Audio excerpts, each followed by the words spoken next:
What's good YouTube, and welcome to the house. I usually try to keep expectations down whenever there's a new archetype, but the artwork for this is insane, starting with a young Aleister the Invoker and having so many other spellcasters come together. Everything looks amazing for it. I haven't gotten to read the cards, but I see they have a Synchro, an Xyz, a Link. They have a ton going for them. But before we get into the new archetype, I just wanted to shout out that Stay Classy has a couple of new Field Synthers up, along with a rewave of the Thunder Dragon Colossus Field Synther. They also have a brand new Karibo that is looking very freaking nice. And Colossus, so many people have actually said once they do a Thunder Dragon one, I'm gonna get one. Well, here it is. It's a rewave of one they've done before and looks amazing. Bring your boy back, you say on the ban list. I may not agree, even as a Thunder player in the past myself, this floodgate-like man, but this Field Center is something I definitely can agree to. And use code WhatsGood5 over at Stay Classy for 5% off. That being said, let's get into the card review. I haven't got to read a single one. This guy's a level 4 1800, so he looks younger, but he's more powerful physically, I guess. This is Magistus Grimoire Crowley. So this is Crowley, a level 4 dark spellcaster effect monster, as stated, 1800 attack. You can only use this card's name's first, second, and third effects once per turn each. 3 effects and all hard ones per turns sounds pretty good. You can send one spellcaster monster from your hand or face up from your field to the graveyard to special summon this card from your hand. So you could like pitch a Trick Clown, and I guess that would be pretty good. Or thinking about other resource things that would go with spellcasters here so far, because I think everything's spellcasters. You can declare an attribute. This card becomes that attribute till the end of the turn, so shenanigans up into the extra deck, and that kind of goes with the Invoke theme of becoming all the different fusions. You can banish this card from your graveyard, then target one Majestus monster you control, equip one Magistus monster, except a level 4 monster from your graveyard to that target. So, he removes himself, and you target any, and you equip it except for a level 4 monster. Huh. That's kind of interesting. So, I'm guessing it allows you to do something later to power up certain cards depending on effects that are here. Magistus, Verre, Cendrillon. So this is definitely, Madam Bear, the Witchcrafter. Okay. Level 4 light spellcaster effect monster, attack 800, defense 1800, so not the biggest, one to go punch in. It looks like a grown-up version, honestly, of the Witchcrafter rather than Smug Lolly. So I guess youth equals power? I don't know. You can only use this card's first and second effects once per turn each. If this card is normal or special summoned, I do like that, either way, you can activate one of these effects, add a Magistus spell or trap from your deck to your hand, so spell or trap, return one of your banished level 4 or lower spellcaster monsters to the graveyard. So, I guess there's a banish effect, and then you can recur those resources instead. That would have to be a pretty big payoff in order to not search a spell or trap from deck. You can banish this card from your graveyard, then target a Magistus monster you control, equip one Magistus monster except a level 4 monster from your graveyard to the target. So all these are 4 so far. The next one's a 4. So I guess it's going to have something to do with the extra deck monsters. Alright. We have Magistus, Master, and Demion. That's who this is. I thought the staff looked a little familiar, but oh my god, the lore building of the spellcasters. Where's our spell books at this point? He's a level 4 water spellcaster effect monster, attack 1300, defense 1700. You can only use this card's name's first and second effects once per turn each. You can target a Magistus monster you control. Equip a Magistus from your extra deck to that target. So this isn't an on-summon effect, this is a anytime he's on the field effect, and I'm guessing there's going to be bonuses based off the equips from everything this is leading up to, and it's straight from the extra deck, so not a graveyard resource or anything like that.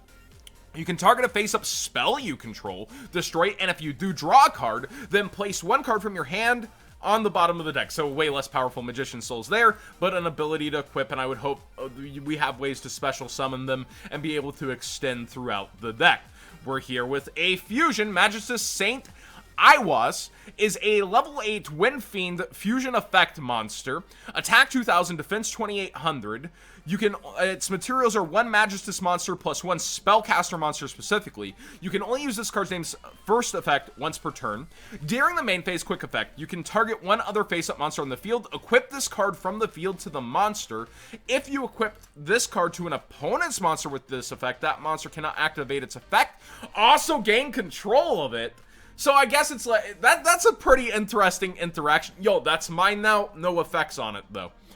That's a pretty good disruption. That's really freaking good.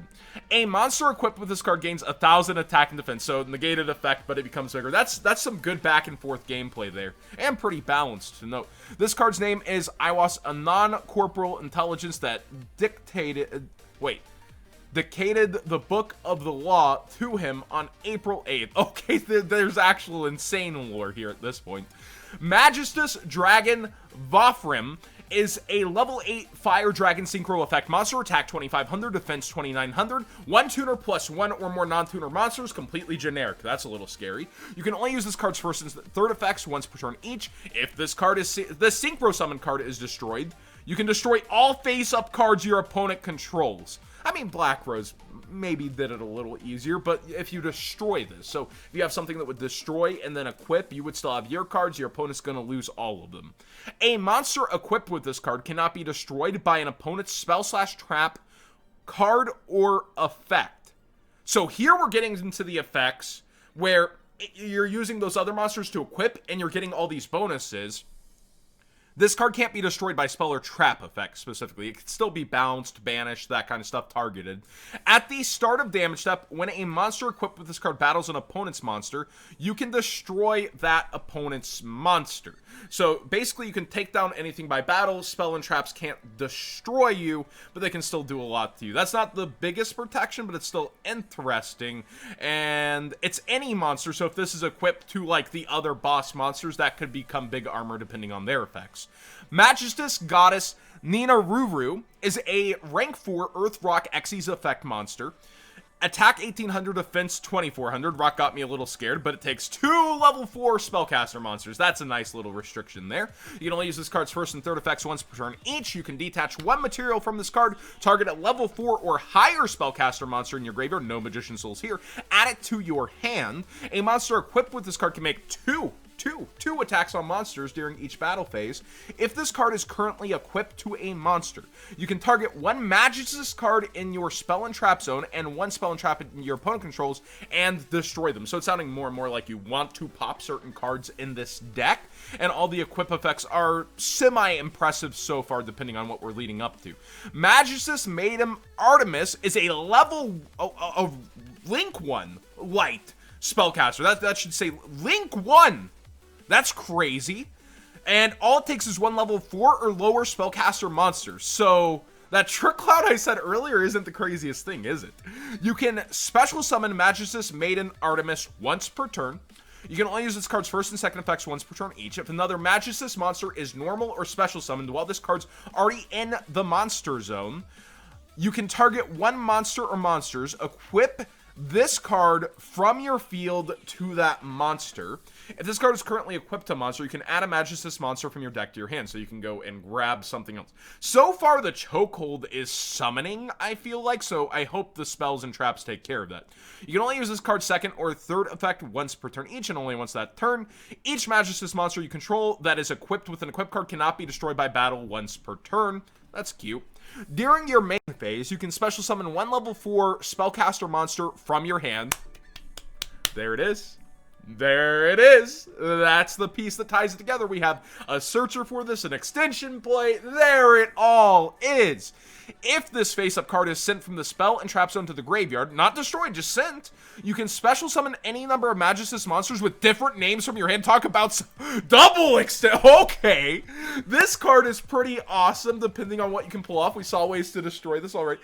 That's pretty darn cool. We got a quick play next. It feels like everything gets a quick play than a counter trap. They mentioned traps earlier. I haven't seen one. This quick play spell card reads: you can activate 1 card with this card's name per turn. Target a Magistus monster you control. Equip a Magistus monster from your extra deck, field, or graveyard to that target except a level 4 monster. If there are at least one each of Magistus, Fusion, Synchro, Xyz, and Link monsters in your graveyard, you can equip one non-Magistus, Fusion, Synchro, Xyz, or Link monster from your extra deck with this effect instead. Okay, so maybe more extra deck games. You could have things for Dragma. Maybe you want to equip them for some reason. That is interesting. I wonder the kind of ceiling that creates within the deck. Magistus Invocation. A second invocation. You can activate one card with this card's name per turn. Hard ones per turn. Fusion summon a fusion monster from your extra deck using monsters you control or have in your hand as materials, including a spellcaster monster. So overall, generic. They didn't want to put the word fusion in the name, I guess, to make it even more searchable. If you are fusion summoning a Magistus monster, you can also use monsters equipped instead of banished. Okay, so like instead of banishing them from graveyard, equipped. That's cute. So these things, these resources do become help for that interactive fusion monster. And then we have Magistus, a normal spell card. You can activate this card's name, first and second effects once per turn each. Target a level 4 lower Magistus in the graveyard, special summon it, reborn. If a Magistus card in your spell and trap zones would be destroyed by an opponent's card effect, you can banish this from the graveyard instead. So you're gonna have them go on your terms.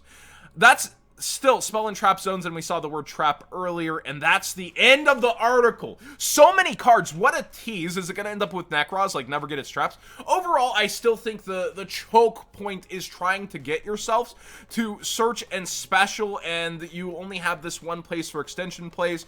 You're going to have to kind of combo in certain lights, but Pendulums may be one of the best ways to actually play this, depending. The link arrow does go to the opponent on that, probably with that in mind. But so far, Pendulums have access to a lot of spellcasters. Pendulum Magicians are in mind as well.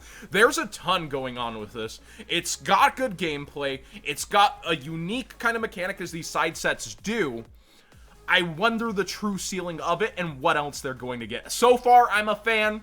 I don't think it's all together. I could be missing something, but I think it's got an excellent skeleton to start, and I can't wait to see it actually in action, probably exceeding my expectations. That being said, thank you for watching this card review. These arts are beautiful. They did such a great job. I seriously wonder the lore. I hope they get some kind of look from the spell books. That would be awesome. And everything about it is just screaming lore, lore, lore to me. Like, and it looks so freaking good. Again, thanks for watching. Let me know what you guys think of the Magistus. Do you like this archetype? Do you like how it looks? Do you think it's going to pan out very well? I certainly hope it does.